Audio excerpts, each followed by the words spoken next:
என் அன்பு உள்ளங்களுக்கு வணக்கம். அரிசியில் எப்படி புட்டு மாவு செய்கிறது அப்படிங்கிறதாங்க நீங்கள் பார்க்க போகிறோம். ரேஷன் அரிசியை இந்த மாதிரி முரத்தில் வச்சு நல்லா புடச்சிக்குங்க. இங்கே பாருங்க, அதில் இருக்கிற கல், மண், தூசு, சில 1-2 நெல் இருக்குங்க, அதெல்லாம் அப்படியே வந்துடும். அப்படி நான் முறையில் புடைக்க தெரில அப்படின்னா இந்த மாதிரி ஜல்லடை இருந்துச்சுன்னா சலிச்சுக்கோங்க. இந்த படியில் நான் 4 படி ரேஷன் பச்சரிசி போட்டிருக்கிறேங்க. இதை ஒரு 3 டைம் நல்லா கழிஞ்சிட்டு வந்துடலாங்க. தண்ணி ஊற்றி நல்லா கழுவிட்டு வந்துடலாம். இப்போ இந்த படியில் நான் 4 படி போட்டேங்க. இப்போ ஒரு 3-4 டைம் நல்லா கழுவிட்டேங்க. இதுக்கு நம்ம இன்னும் இவ்வளோ உப்பு போட்டுக்கலாங்க. இன்னும் அந்தளவு உப்பு போட்டுக்கலாம். இவ்வளோ உப்புங்க போட்டு நல்லா ஒரு கலக்கி விட்டுட்டிங்கன்னா ஒரு 3 மணி நேரம் ஊறட்டுங்க. ஏன் உப்பு போடுறோம் அப்படின்னா, ரேஷன் அரிசியில் உப்பு போட்டால் தான் அந்த அரிசி அரிசியில் இருக்கிற அழுக்கெல்லாம் அப்படியே நீட்டாக வெளியில் வந்துடுங்க.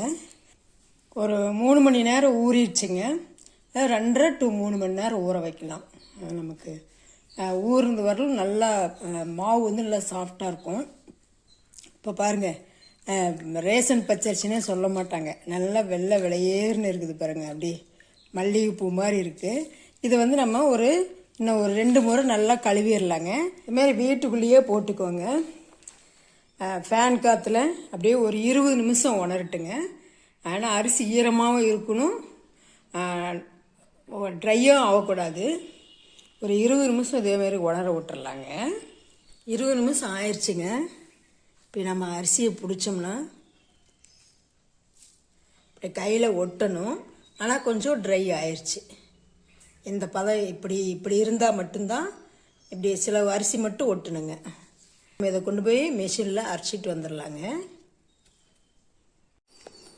4 கிலோங்க அரைச்சிக்கிட்டு வந்துட்டேன் நான். இப்போ நம்ம இந்த மாதிரி ஒரு வெள்ளை துணியில் மூட்டை மாதிரி கட்டி நம்ம இட்லி பானில் வச்சு வேக வச்சிடலாங்க. இந்த மாதிரி இட்லி பானில் தண்ணி ஊற்றி வச்சுக்கோங்க. நீங்கள் இட்லி தட்டு வச்சுக்கோங்க. நீங்கள் கொஞ்சமாக இருந்தது, கொஞ்சமாக மிக்சியில் போட்டு மிக்சியில் அரைச்சி நீங்கள் செய்கிறீங்க அப்படின்னா, நம்ம 2 துணி இருக்கும் இல்லைங்களா, இட்லி துணி. ஒரு துணியை நம்ம போட்டு அதில் மாவு வச்சு அதுக்கு மேலே துணியை வச்சும் போடலாங்க. நான் 4 கிலோ அரைச்சிருக்கிறேங்க. அதனால் எனக்கு இது பத்தாதுன்னு சொல்லிட்டு இந்த மாதிரி நான் மூட்டையாக கட்டிக்கிட்டேன். நல்லா வெந்துடும். ஒரு 20 நிமிஷத்துக்கு அப்புறம் நம்ம பார்க்கலாம். நீங்கள் அப்படியும் பண்ணலாம், அல்லது புட்டு தட்டு இருக்குது இல்லைங்களா, அதில் வச்சும் வேக வைக்கலாங்க. நான் கொஞ்சம் அதிகமாக இருக்கிறதால இந்த மாதிரி வச்சுக்கிட்டேன். 20 நிமிஷம் ஆயிடுச்சுங்க. நம்ம இந்த நேரம் வெந்திருக்குங்க. கரெக்டாக நம்ம பார்க்கவே தேவையில்லை, நல்லாவே வெந்திருக்கும்.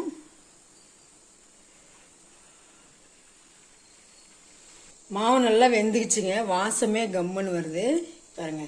நம்ம மாவை எடுத்து இப்போ நல்லா இப்படி திரிக்க வரணுங்க. அப்போ தான் மாவு வெந்துக்கிட்டு தான் அர்த்தங்க. பார்த்தீங்களா, அதாவது திரிக்க வந்துருச்சுங்களா. நல்லா திரிச்சா அப்படி திரிக்க நல்லா மாவு உருண்டு வரணும். இது மாதிரி கொஞ்சம் சின்ன சின்ன கட்டியாக இருக்குங்க. அதெல்லாம் நல்லா உதுத்து விட்டு நம்ம ஒரு 12 மணி அந்த வாக்கில் வெயிலில் போட்டோன்னு வச்சுக்கோங்களேன். நல்லா சுள்ளுன்னு அடிச்சுன்னா ஒரு 2 மணி நேரம் வெயில் அடித்தா போதும். இப்போ நான் கொண்டு போய் வெயிலில் போட்டு வர்றேங்க.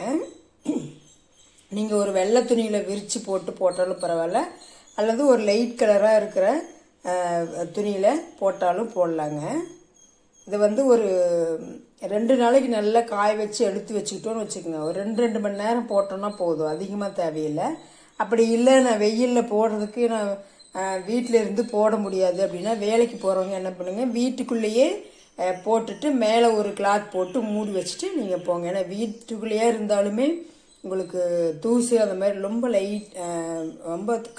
ரொம்ப கண்ணுக்கு தெரியாத தூசு மாதிரி வரும். அடுத்து இது வைக்கிறேங்க. நான் 4 கிலோ அரைச்சதுனால இப்போ இன்னொரு டைமும் நான் வைக்கிற மாதிரி வரும். நான் 2வது இது நான் வச்சிட்டு இருக்கிறேன்.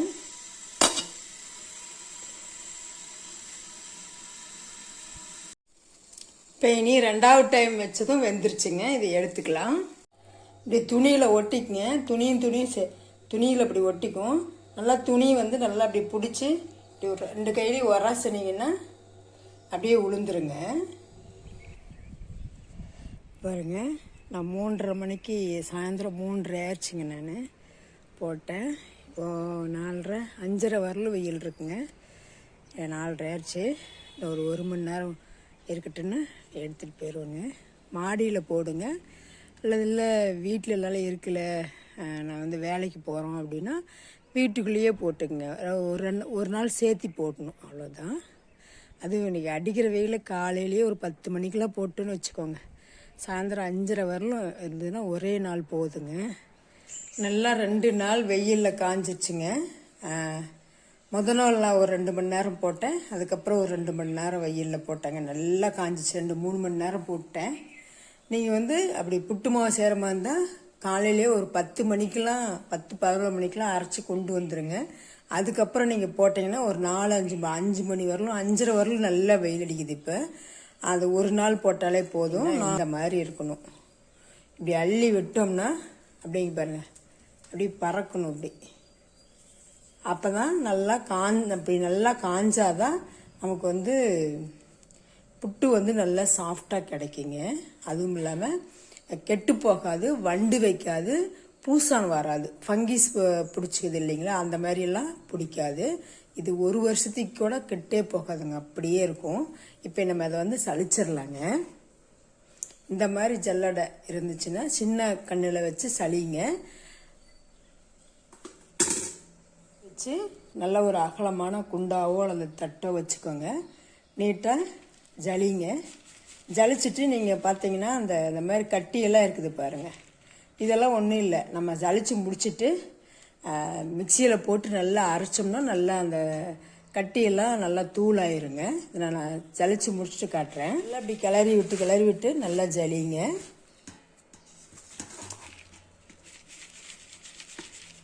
நான் ஒரு கையில் வீடியோ, ஒரு கையில் வந்து சலடை வச்சுருக்கேன், அதனால் சலிக்க முடியல. ஃபுல்லாக சலிச்சுட்டு உங்கள்கிட்ட காட்டுறேன் பாருங்கள். இதெல்லாம் இவ்வளோ சலிச்சிட்டுங்க. நல்லா அப்படியே பாருங்கள், அப்படியே பூ மாதிரி நல்லா சலிச்சாச்சு. மணல் மாதிரி இருக்குது பாருங்கள். இது கட்டி நிறையா இருக்குதுங்க. இது வந்து மிக்சியில் போட்டு நம்ம இப்போ அரைச்சிட்டு வந்துடலாங்க. அது மாதிரி ஃபைன் பவுடர் ஆயிடுச்சு. இதை நம்ம இதை சலிச்சுக்கலாங்க.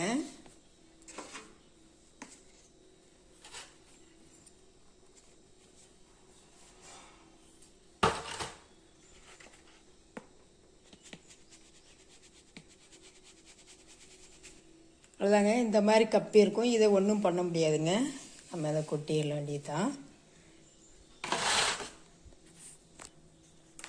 எனக்கு இவ்வளோ மாவுக்கு எல்லாம் மிக்சியில் அரைச்சது போக இந்த மாதிரி இருக்குதுங்க. இது வந்து நம்ம புட்டு மாவு செய்வோம் இல்லைங்களா, அது கூட வச்சுக்கலாம். எங்கள் வீட்டில் குருவி நிறையா வரும், அதுக்கு வச்சுட்டு நல்லா சாப்பிட்டுக்குங்க. இப்போ நமக்கு இவ்வளோ மாவாயிருச்சுங்க பாருங்கள். மணலாக நல்லா காஞ்சி நல்லா இப்படி தூணிங்கன்னா அப்படி பறக்கணும், அந்த அளவுக்கு நல்லா காய வச்சுருங்க. இப்போ நம்ம என்ன பண்ண போறோம்னா, இந்த மாதிரி சம்பளத்தில் போட்டு ஸ்டோர் பண்ணி வைக்க போகிறோம். இது எப்படி ஸ்டோர் பண்ணுறது அப்படிங்கிறதே நான் காட்டுறேங்க.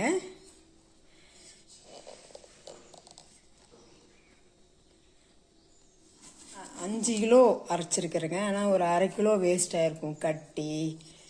அப்புறம் நம்ம காய வைக்கிறதுல அந்த மாதிரி ஒரு குறைஞ்சது ஒரு 1/2 கிலோ வேஸ்ட் ஆகிருக்குங்க. நீங்கள் காய வைக்கும்போது பார்த்தீங்கன்னா காட்டன் துணியில் காய வைங்க.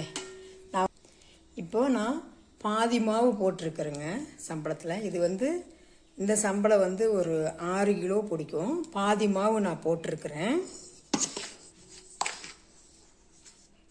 இதில் நம்ம ஒரே ஒரு மிளகாய், ஒரு கொத்து வேப்பலை.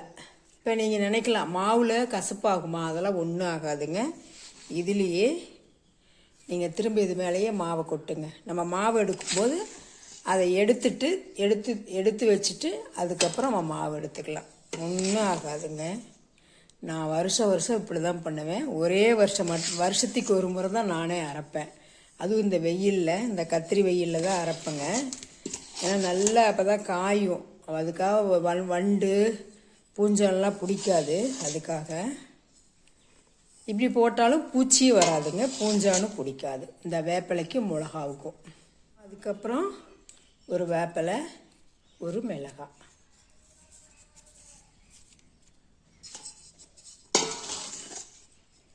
இது நீங்கள் போடாமையே வைக்கலாங்க. எங்களுக்கு வேப்பிலை கிடைக்காது அப்படின்னா மிளகாய் மட்டும் போடுங்க. ஒரு மிளகாய் சேர்த்தி போட்டுக்கோங்க வேப்பிலை கிடைக்காதவங்க. அப்படி இல்லை வேப்பிலை கிடைக்கலன்னா நீங்கள் கருவேப்பிலை கூட போடலாம். அதுவும் கிருமி நாசினி தான், வண்டு வராது கருவேப்பிலைக்கும். வேப்பிலை கிடைச்சா போடுங்க. அப்படி கருவேப்பிலையும் கிடைக்கல வேப்பிலையும் கிடைக்கலனா மிளகாய் மட்டும் 2 போடுங்க. இப்போ நம்ம பச்சி போடுறோம் அப்படின்னா அரிசி மாவு தேவை. இந்த அரிசி மாவை யூஸ் பண்ணிக்கலாம். பச்சி, போண்டா, அப்புறம் உளுந்து வடை செய்கிறீங்க, இல்லை எந்த ஒரு இதாக இருந்தாலும் அரிசி மாவு அப்படின்னா நம்ம இதிலிருந்தே எடுத்து போட்டுக்கலாம். இதுக்காக தனியாக கடையில் போய் அரிசி மாவு வாங்கணும் அப்படிங்கிறதே இல்லை. கொலக்கட்டை செய்யலாம், இடியாப்பம் செய்யலாம், அப்புறம் பச்சி, போண்டா எதுக்காக இருந்தாலும் சரிங்க. அரிசி மாவு அப்படின்னா இந்த அரிசி மாவை யூஸ் பண்ணிக்கோங்க. இது வீடியோ ரொம்ப பெருசாக வரும். இன்னொரு நாளைக்கு நான் இந்த மாவு வச்சு உங்களுக்கு கொலக்கட்டை, இடியாப்பம் அதெல்லாம் உங்களுக்கு செஞ்சு காட்டுறேங்க.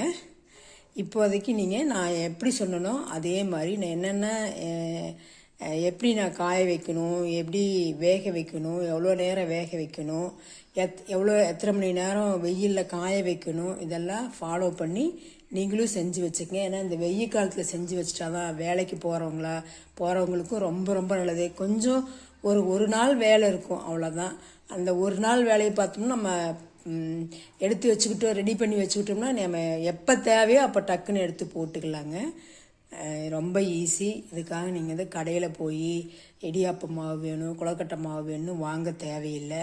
நம்ம ரேஷன் பச்சரிசியில் வச்சுக்கிட்டு நம்ம செலவு இல்லாமல் செய்கிறது இது ஒரே மெத்தடு, ரொம்ப சிறந்த ஒரு மெத்தடு. இவ்வளோ நேரம் வீடியோ பார்த்ததுக்கு தேங்க்யூங்க. சப்ஸ்கிரைப் பண்ணுங்கள்.